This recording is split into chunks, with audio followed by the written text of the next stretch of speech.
श्री स्वामी समर्थ. तुम्हा सगळ्यांच्या आपल्या स्वामी सूत्र चॅनलवर मनापासून स्वागत.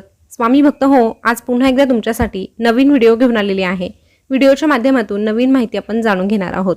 आज आपण जी काही माहिती जाणून घेणार आहोत ती खास दिवाळ सणानिमित्त असणार आहे, कारण दिवाळ सण अगदी तोंडावर आलेला आहे आणि प्रत्येकाची धावपळही सुरू झालेली आहे. पण या धावपळीमध्ये देखील आपण आपली हौसमौस करत असताना लक्ष्मी प्राप्तीच्या विशेष सेवा देखील करायच्या आहे, त्या चुकवायच्या नाही. कारण हेच ते 4-5 दिवस असतात. या 4-5 दिवसांमध्ये आपण जी काही लक्ष्मी मातेची सेवा करतो त्याने आपल्या घरामध्ये अखंड स्वरूपात लक्ष्मी वास करते. त्यासोबतच ह्या दिवाळ सणामध्ये आपल्याला काही गोष्टी आवर्जून करायच्या आहे, काही गोष्टी आवर्जून टाळायच्या देखील आहे. त्यामुळे आपल्याला नेमकं काय काय करायचं, काय नाही करायचं, कुठल्या सेवा आणि कुठले उपाय करायचे याविषयीची संपूर्ण माहिती आजच्या ह्या व्हिडिओच्या माध्यमातून तुम्हाला मिळणार आहे. म्हणून व्हिडिओ शेवटपर्यंत आवर्जून ऐका. तर चला सुरुवात करूया. तर पौराणिक कथेनुसार समुद्र मंथनाच्या वेळी कार्तिक अमावस्येला धन आणि वैभवाची देवी लक्ष्मी प्रकट झाली. त्यामुळे धनप्राप्तीसाठी दिवाळीत देवी लक्ष्मीचं प्रसन्न वातावरणात स्वागत केलं जातं. त्यासोबतच आपल्या मुख्य दरवाजावर आकर्षक रांगोळी काढली जाते आणि लक्ष्मी मातेचं स्वागत करण्यासाठी आपण प्रत्येकजण उत्सुकही असतो. तर 2024 ची दिवाळी 28 ऑक्टोबर 2024 रोजी सुरू होत आहे. पहिला दिवा 28 तारखेला लागणार आहे. त्या दिवशी आहे वसुबारस आणि ह्या दिवसापासून ते 3 नोव्हेंबर 2024 रोजीपर्यंत आपल्याला विशेष गोष्टींचं पालन देखील करायचं आहे. तर बघा, ह्या दिवसांमध्ये आपल्याला काही गोष्टी आवर्जून लागणार आहेत. त्या गोष्टींमध्ये मुख्य म्हणजे गाय वासराची मूर्ती. तुमच्याकडे अजूनही जर गाय वासराची मूर्ती नसेल तर ती तुम्हाला घेऊन यायची आहे.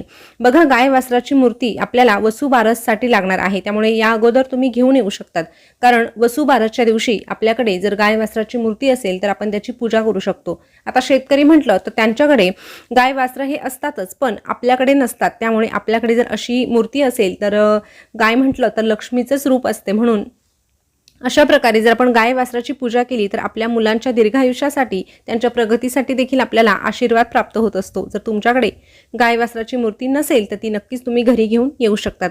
आता ही घ्यायची ठरली तर तुम्ही पंचधातूपासून बनवलेली घरी घेऊन येऊ शकतात. यामध्ये चांदीची देखील असते, पण जो तो त्याच्या परिस्थितीनुसार घेऊ शकतो. पण तीही जर तुम्हाला घेणं शक्य नसेल तर बाजारात विविध प्रकारच्या गायवासराच्या मूर्त्या तुम्हाला उपलब्ध झालेल्या बघायला मिळतील, तर तशी देखील तुम्ही घेऊन आलात तरीही चालणार आहे. त्यानंतर धनत्रयोदशीच्या दिवशी देखील आपल्याला काही गोष्टी आवर्जून खरेदी करायच्या आहे. त्यामध्ये सगळ्यात महत्त्वाचं म्हणजे धने. जेव्हा एखादी व्यक्ती धनत्रयोदशीच्या दिवशी धने खरेदी करून आणते तेव्हा तिच्या धनामध्ये वाढ होते असं म्हटलं जातं. त्यामुळे हे धने खरेदी करून आणायचे आहे. पण हे धने खरेदी करून आणताना आपल्याला एक काळजी घ्यायची आहे. त्यासाठी आपल्याला एक कलश घ्यायचा आहे. आता तुम्हाला कलश कुठल्या पद्धतीचा घ्यायचा आहे हे तुम्ही ठरवू शकतात. मग तो तांब्याचा असू द्या, चांदीचा असू द्या किंवा साधा मातीचा घेतला तरीही चालणार आहे. मातीचा घेतला तरीही चालेल, पण मग त्यामध्ये घरी येताना आपल्याला धने टाकून आणायचा आहे. अशा पद्धतीचा कलश आपल्याला धन्यांनी भरलेला आणायचा आहे, हे लक्षात घ्या. या व्यतिरिक्त तुमच्याकडे जर श्रीयंत्र नसेल तर श्रीयंत्र देखील तुम्ही धनत्रयोदशीच्या दिवशी खरेदी करू शकतात. कवड्यांची खरेदी देखील ह्या दिवशी महत्त्वाची मानली जाते. बघायला गेलं तर धनत्रयोदशीच्या दिवशी सोनं, नाणं, गाडी, इलेक्ट्रिक वस्तू हे सगळं काही खरेदी केले जातं. पण प्रत्येकाची परिस्थिती तशी नसते. त्यामुळे फुलाची पाकळी किंवा त्या गोष्टींपेक्षाही मौल्यवान अशा अनेक वस्तू आपण खरेदी करू शकतो. त्यामध्ये प्रामुख्याने तुम्ही कवडी, लवंग, हळद, श्रीयंत्र, धने अशा प्रकारच्या वस्तू घेऊ शकतात. या व्यतिरिक्त शिरईची पूजा आपल्याकडे प्रामुख्याने केली जाते. आता घराघरांमध्ये झाडू वापरला जातो, तरीही आपल्याला शिरई घ्यायचीच आहे.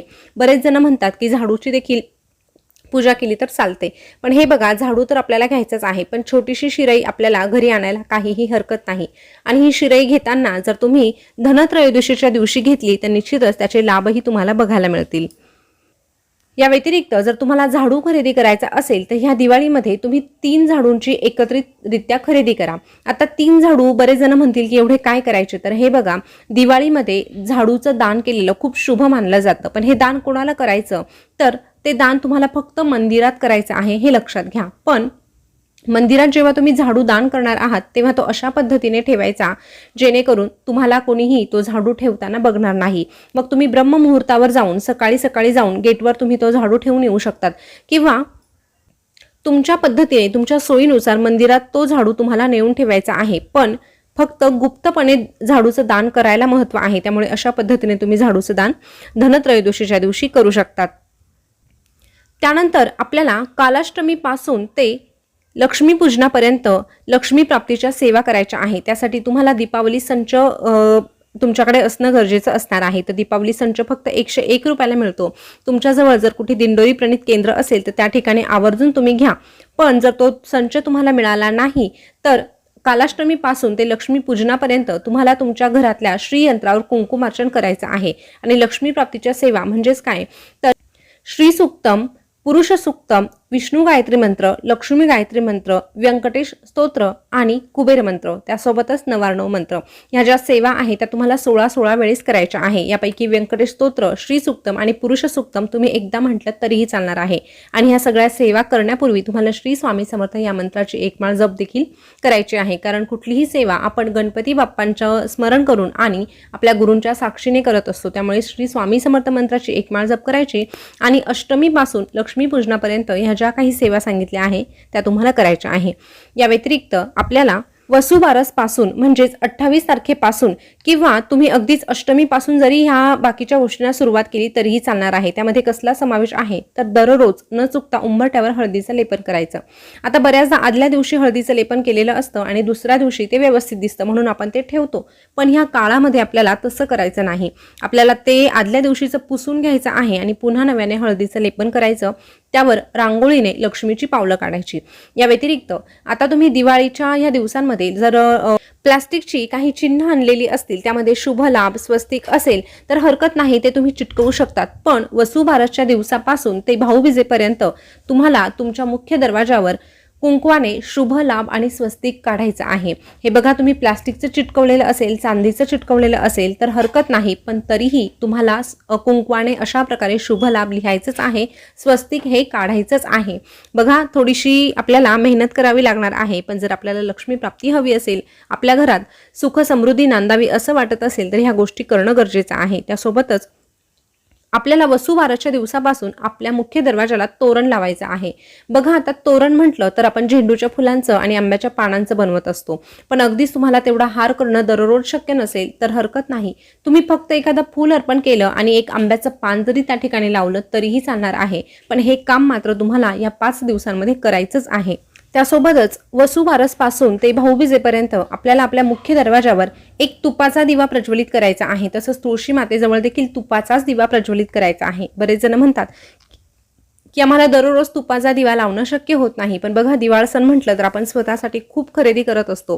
पण जर तीच खरेदी आपण देवासाठी केली, देवाच्या नावाने केली तर त्याचं फळही आपल्याला मिळत असतं.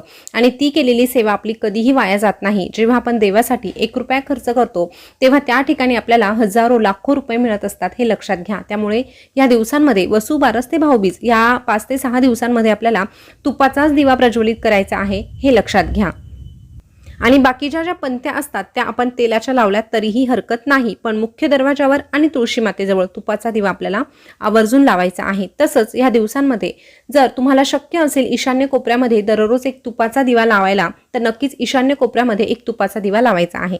जर तुमचं देवघर त्या ईशान्य कोपऱ्यात असेल तर मग प्रश्नच नाही, कारण देवघरामध्ये आपण असंही दिवा लावत असतो. पण त्या ठिकाणी देखील आपल्याला तुपाचा दिवा लावायचा आहे, हे लक्षात घ्या.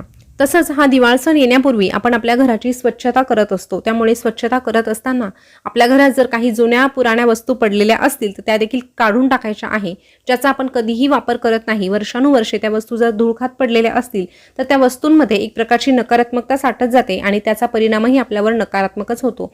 म्हणून आता साफसफाई करत असताना तुटलेल्या फुटलेल्या ज्या काही गोष्टी असतील त्या आपल्याला काढून टाकायच्या आहे.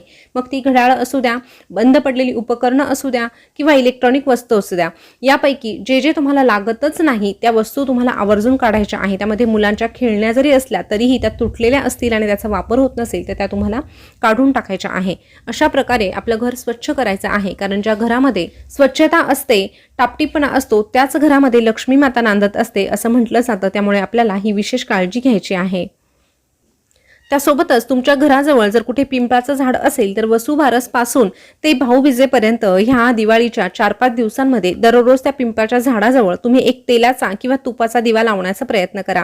कारण पिंपळांमध्ये सगळ्या देवदेवतेंचा वास असतो आणि अशा प्रकारे जर पिंपळाच्या झाडाजवळ आपण तुपाचा किंवा तेलाचा दिवा लावला आणि लक्ष्मी मातेचं स्मरण केलं तर निश्चितच आपल्याला वर्षभर कशाचीही कमतरता भासणार नाही. लक्ष्मी मातेचा आशीर्वाद आपल्याला कायमस्वरूपी प्राप्त होईल. तसंच या दिवसांमध्ये दररोज रात्री झोपताना जेव्हा आपण स्वयंपाकघर आवरतो तेव्हा आपल्या किचनमध्ये आपल्याला कापरासोबत लवंग जाळायचे आहे. बघा अशा पद्धतीचा हा उपाय तुम्ही करून बघा. आता हे किती वेळ प्रज्वलित करायचं किंवा किती वेळ पेटवायचं तर अगदी 5 ते 10 मिनिट 2 जरी लवंग तुम्ही घेतल्या तरीही चालणार आहे.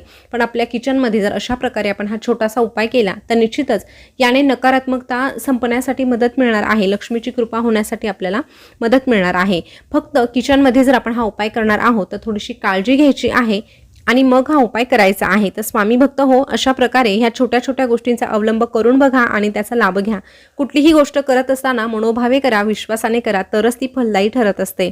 लक्ष्मीपूजन, धनत्रयोदशी ह्या ज्या दिवशी हे सगळे काही जे दिवस आहे ते खूप महत्त्वाचे मानले जातात. आता याची पूजा कशी मांडायची किंवा या दिवशी विशेष कुठले उपाय करायचे हे देखील लवकरच आपण स्वामीसूत्र चॅनलवर घेऊन येणार आहोत.